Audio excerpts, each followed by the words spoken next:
It was on November 1st, staff at Untalan Middle School told KUAM they feared for their lives when Philip Taijeron allegedly sped onto the campus and began yelling at students and staff on Halloween. As reported, Taijeron had received a phone call from his daughter saying she had been bullied. But UMS staff said his daughter did not report it to the office. So when Taijeron showed up, they were shocked and scared when he confronted them. Airport police responded but didn't arrest him, leaving staff wondering why. Yes, he said, by Punuhao, and tomorrow means I'll kill you. I want to show that kid what bullying is all about. I'll bully him. Just about every student who had walked in, he approached, are you the one bullying my daughter?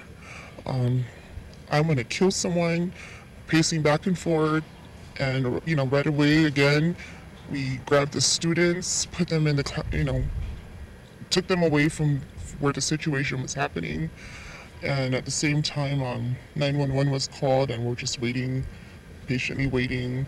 It's feared for our life. A day after the incident, Taijeron's wife, Senator Mana Silva Taijeron, during a hearing on school safety and bullying, came to the defense of her husband. When we went to address the situation with the school was more concerned with my husband, who was upset.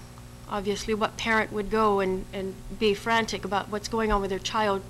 He gets his crying child calling him, and so he rushes to the school. The school gives him no answers,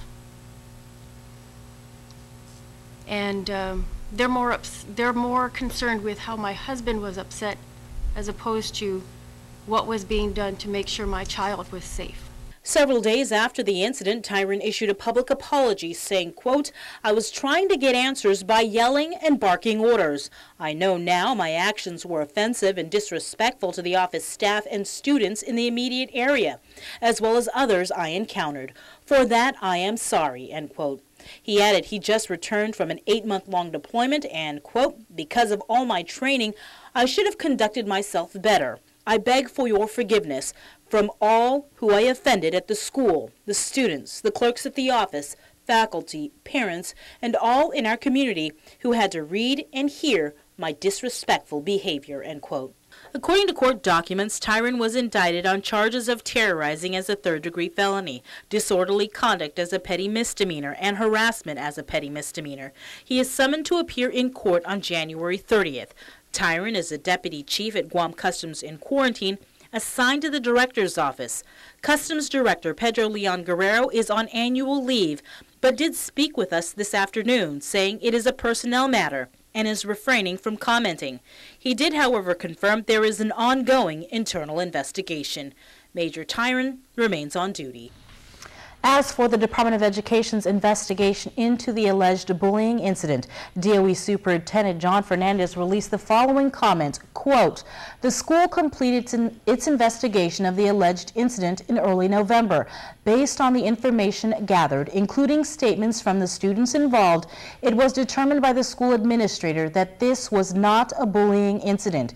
Instead, this incident was a singular occurrence and involved the use of abusive language by one of the students, which is an infraction and was dealt with in a conference with that student's parent to ensure that this behavior does not occur again.